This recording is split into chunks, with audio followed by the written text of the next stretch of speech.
Hey YouTubers, thanks for joining me once again. And I actually think I'm going to accomplish the liver video today. I've actually tried to do this video, I think this is like the fourth time.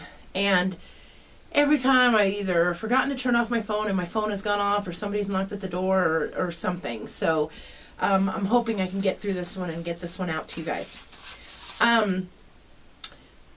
Flushing your liver to me is one of the most important things that you could possibly do for your body. Not only for health reasons, Gerson believed even clear back in the 1950s that in order to rid cancer in the body, you had to help your liver out and get your liver cleaned out. And I strongly believe, beyond a shadow of a doubt, that if you want to lose weight or if you are obese, there is no better way than to clean out your liver. Because when your liver is dirty, it's almost impossible to lose weight. It's like you're constantly just bashing your head up against the wall, and you're taking 2 steps forward and 1 step back, and 2 steps forward and 1 step back. I'm not going to get in too many technical terms because I think that kind of detours a lot of people. Your liver is basically, just look at it as a huge filter. Anything that you breathe, anything that you take into your mouth, anything through your nose, anything that you take in through your body or just smell, has to be filtered by your poor liver. Your liver is one of the most important organs in your body because it's one that you can't afford to lose. The really interesting thing about the liver is that you can actually have like half of it cut out and it will grow back. So, thank God it's a very, very strong organ. So, and you can rebuild it very quickly. It's one of the organs that does rebuild very quickly. But you do have to help it out. I don't know how people can even mention the liver without mentioning the gallbladder, without mentioning the pancreas, because I think all our body parts they're interconnected. Every single one has to help the other in order for the one to work correctly. It's like a production line. If one person in that production line is not meeting the specifications and not working like they're supposed to, it just slows up the rest of the production line, and it can even stop it altogether. So if you don't have a gallbladder, like I don't have a gallbladder, I had mine taken out. I wish I knew then what I know now. I would have never taken it out because a lot of doctors will tell you, your gallbladder is unnecessary. A lot of people will tell you, oh, I had my gallbladder taken out. It was no big deal. It's not necessary. Your creator did not put in any extra parts into your body. Your gallbladder is there for a reason, and it's a storage tank for the bile of your liver. And when you have your gallbladder removed, you basically have this constant little drip going on, and of bile. And what ends up happening is you can end up with things like Crohn's disease, irritable bowel syndrome, all sorts of chronic diarrhea. All sorts of intestinal problems because you have this constant drip. So with that being said, it's even more important if you don't have a gallbladder to clean out your liver. But if you do have a gallbladder, it's even better. You're even helping out your liver even more. So there's a few ways that you can clean out your liver. Some people will simply go raw. Raw is a great way to clean out your liver. Unfortunately, it could take you years to clean out your liver that way because it's very slow going.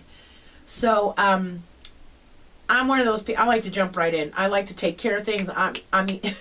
If you haven't figured that out by now, I like to get in there and just do the deed and let's go. Let's get this stuff over with. I don't have time to be sick for 3 and 4 years, because as the liver starts to detox, it sends all those toxins into your bloodstream, and you feel horrible. You feel like you're gonna die. And especially if you are obese. And because when the liver gets overtaxed, it stores all those toxins in those fat cells. So when you start to clean out your liver, them fat cells start moving, you're going to start feeling horrible. So so here's what you can do. Like I said, the first thing that you can do is go raw, which takes forever. Another way to do it is, and I'll be putting all these links down below, trust me. There is, Andreas Moritz has a wonderful liver and gallbladder cleanse, which takes an average of about 6 days. So basically what you do is you would eat so many apples a day, because apples contain something called malic acid, and it softens the stones in your liver, and it'll move them out of there when you actually do the cleanse. The day of the cleanse, you get up in the morning and you basically don't, you eat until 2 o'clock in the afternoon.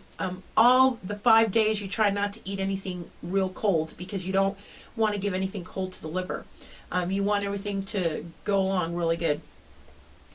And so like I said, the day of the cleanse, you would wake up after you've drank this apple juice. It has to be organic for like 5 days. On the 6th day, you would wake up and you're going to actually do the cleanse. You would eat very soft foods, fruits, salads, whatever, till 2 o'clock in the afternoon. After 2 o'clock, you cannot consume anything but water. Around 6 o'clock, you take, it's kind of like a water Epsom salt mixture. 8 o'clock, you take the water Epsom salt mixture, and then at 10 o'clock, you have to drink, it's a mixture of grapefruit juice and olive oil. And that's the one I always have problems with, because you kind of burp it up and it's kind of really bad. But so then you lay down right away at 10 o'clock, and you can basically, you can feel the stones actually rolling down your binary ducts. It's kind of weird. And you're not supposed to speak or anything. And then in the morning, you get rid of all that junk. The problem with this type of flush is that you have to continue doing that liver flush every month until you see no more stones, because a lot of people are very, very, very toxic in their liver. So I was one of them. I was horribly, horribly toxic, to the point where I was excreting proteins from my kidneys into my blood, and that's going to be a total other video on how to love your kidneys, because let me tell you, I've had to show my kidneys a lot of love. So another route that you can go, if you're not an apple juice drinker, which I'm not, I don't like to drink a lot of apple juice, you can actually buy the malic acid pills, and just take two once a day for the 5 days, and then do your flush. The next way that you can go is the extreme liver cleaning, which is what I had to do, because my liver, I had my gallbladder taken out in my 20s, and my liver was done. I mean, my liver was just shot, my kidneys were shot, I was dying. So I had to go the hardcore route. The way you do the hardcore route, and some of you might just want to do it because you want to really make sure you clean out your liver, is it's 30 days. It takes 30 days. The first 3 weeks of the intense liver cleanse, you do the same thing basically every day, and then on the last week of the cleanse, you would do the Andreas Moritz cleansing. So for the first 3 weeks, this is what I did. I just got done with mine. And the reason I did it was because Monday I went in to have my blood tests and everything else done. And I go in on Friday for all my results, and man, am I praying hard. Okay, so this is what I did. The first thing I would do when I got up in the morning for 3 weeks is, and of course, I know you guys are going to have a lot of time and everything else. It just, and you don't have to do this in the morning. I mean, you could do it at night. You can do it anytime that you have time. I mean, if you work from home, or you know, you're a stay-at-home mom or whatever, that would be like awesome, but a lot of us don't have that. I did mine in the morning because I work in the afternoons. Okay, so I would get up in the mornings, and the first thing that I would do is you want to stabilize your blood sugar. I would stabilize my blood sugar with a fresh pressed drink, which I actually made the night before. I didn't have time to make it in the morning. So I would make my juice. And by the way, if you do your juices and you put them in mason jars, they will actually keep for 72 hours. They will actually keep for 3 days. So I sometimes, if I don't have the time, I make my juices for 2 days, just so I'd have the time. So I would get up and I would stabilize my blood sugar first. You can stabilize your blood sugar with anything. You can stabilize, you know, anything that is not sugary, of course. I mean, you don't want to go and have a nice sugary cereal, because that's not going to stabilize your blood sugar, you know, like plain oatmeal or something. Okay, so the second thing that you would do is coffee enemas. Coffee enemas have been known for years to just detox your liver. And so you have two ways. You can either get just a regular coffee enema bag, which you can get at any of your local Walgreens, and these are $20, I believe. Or you can do the metal buckets, which are $25 online. You can get them off eBay, whatever. I got mine off Amazon, and they're $25, and I think they're easier to clean because they're metal and they're just really easy to clean. You know, coffee kind of stains. So what you're gonna do, and I make these like 2 and 3 days at a time. You're gonna make your coffee. It's got to be organic. I'm also gonna put the link down below. This is 1 quart. So you're gonna divide it in 2. You're gonna warm it up to body temperature. Don't want it too hot. You'll scorch your intestines. And then you're gonna put it in, and you're gonna take the first half, and you're gonna try to hold it for at least 9 minutes. And the reason you want to do that is because your liver filters the blood in your entire body every 3.5 minutes. So you want to kind of try to clean it 3 times. For me, that's an impossibility. I'm lucky if I can do 4 minutes and I'm done. So when you're done with this half, then you go to the second half and you try to do the same thing, 9 minutes. And you're done. You're done for the day. I read no, and I didn't read. I was watching a documentary recently where the man was saying that you do not pass stones when you do this that way, when you do it with the coffee enema. I will argue that left and right. Because of myself and because of my clients, I've noticed that usually on the 3rd or 4th day of doing the coffee enemas, you're going to notice a bunch of yellow stones. And what ends up happening with the coffee enemas is that this coffee water, it'll just float right to the bottom.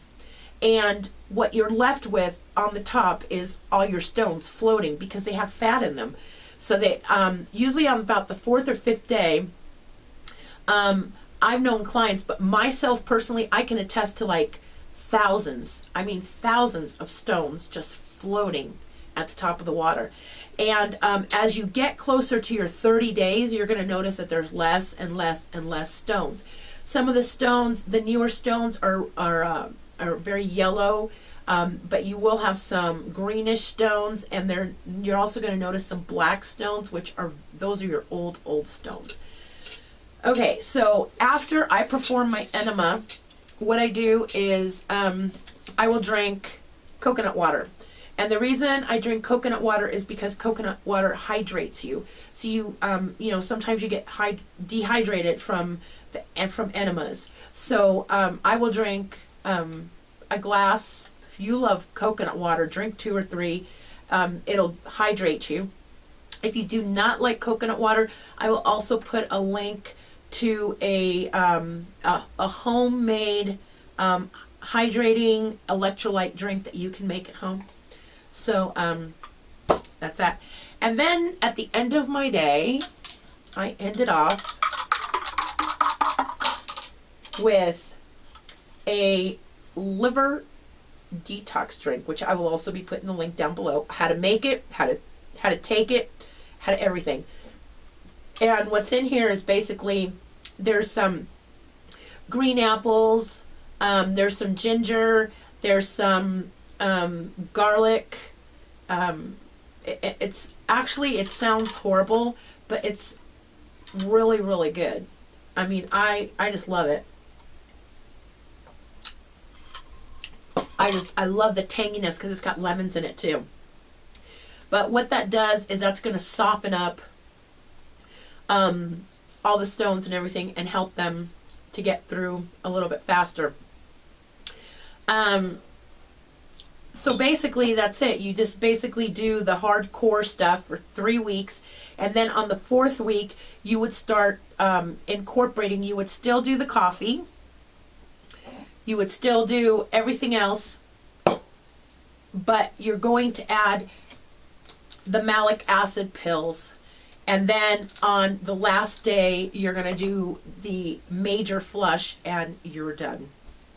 So if you have any questions, please feel free to email me. I will be glad to help you. Like I said, I have just finished doing this and I feel awesome.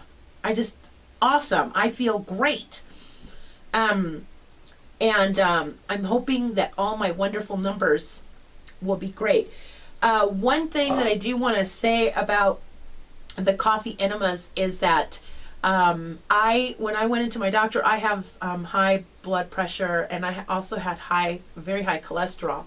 And I've heard, we'll see if it's true, that after doing coffee enemas for 5 days, people have been able to get off their high cholesterol medication and all that because it gets rid of everything. So I'm really looking forward to these numbers. I can't wait. So I hope that I've kind of explained this to you guys, you know, as simply as I possibly can. I don't like to make anything too complicated. I really like to keep things simple because things should be really easy to understand. So that being said, I hope you guys are doing great. I hope you guys are enjoying this beautiful, beautiful sunshine that we are having, and if you're in that type of neck of the woods. And you know, spring is almost here. Can't wait to get out in the garden. So until we meet again, stay happy, stay healthy.